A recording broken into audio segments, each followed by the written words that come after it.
The shortest path problem is a quintessential problem in computer science. Simply stated, it means finding the shortest or least cost path between 2 points. More specifically, it is defined by Wikipedia as the problem of finding a path between two vertices in a graph such that the sum of the weights of its constituent edges is minimized.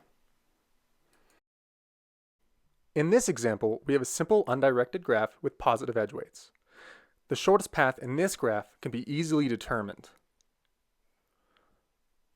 In larger graphs, however, it is not as trivial, and this is where these algorithms come in.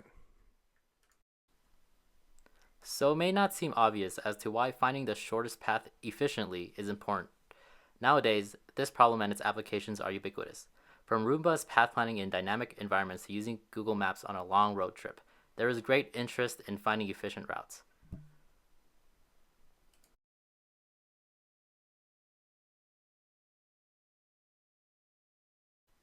In 1956, up in the Netherlands, a man named Dijkstra conceived of an algorithm for finding these paths rather quickly. It more or less worked by always looking at the point nearest to the start, so when you got to the goal, you know that whatever path you took to get there was the shortest. About 30 years later, three neat guys at the Stanford Research Institute conceived of a modified algorithm called A star. This algorithm is very similar to Dijkstra's, except that it incorporated a heuristic, or guesstimate, on how close a given location is to the goal. The intuition is that we can avoid looking at certain places if we have some information about our world. Sadly, however, it is often the case that we do not have perfect information, or that our world is different since we last looked.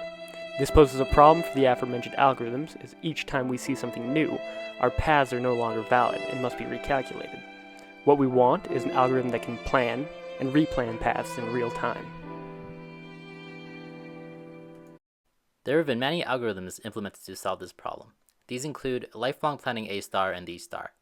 In 2002, however, two dudes implemented an algorithm called D Lite, which took the best parts of LPA star and D star and put them together. Generally with A star, once we find our paths, we throw away all of the information we calculated, except the path, because why not? D Lite, however, keeps this information as well as calculating some extra so that we see some new obstacle that we can update our path instead of entirely recalculating it. To give an example of D Lite in action, we took our implementation and animated it. We constructed an environment with many obstacles, which are the black squares, all of which are initially unknown to D Lite. Each time we run into an obstacle along our path, we give this obstacle to D Lite so that it can plan around it. The green squiggle represents what D Lite believes the shortest path to be.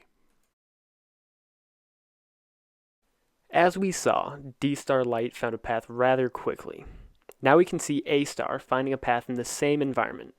Each time A star runs into an obstacle, that information is stored just like D Lite. However, all calculated information is thrown away.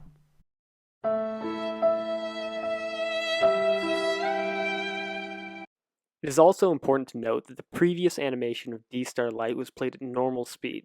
This animation for A star, however, had to be played back at 8 times speed, showcasing how much more effective D Lite is over A star in an unknown environment.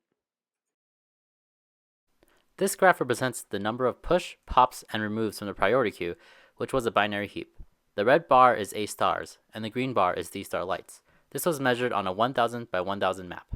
Once again, this demonstrates how amazing D Lite is in situations such as this.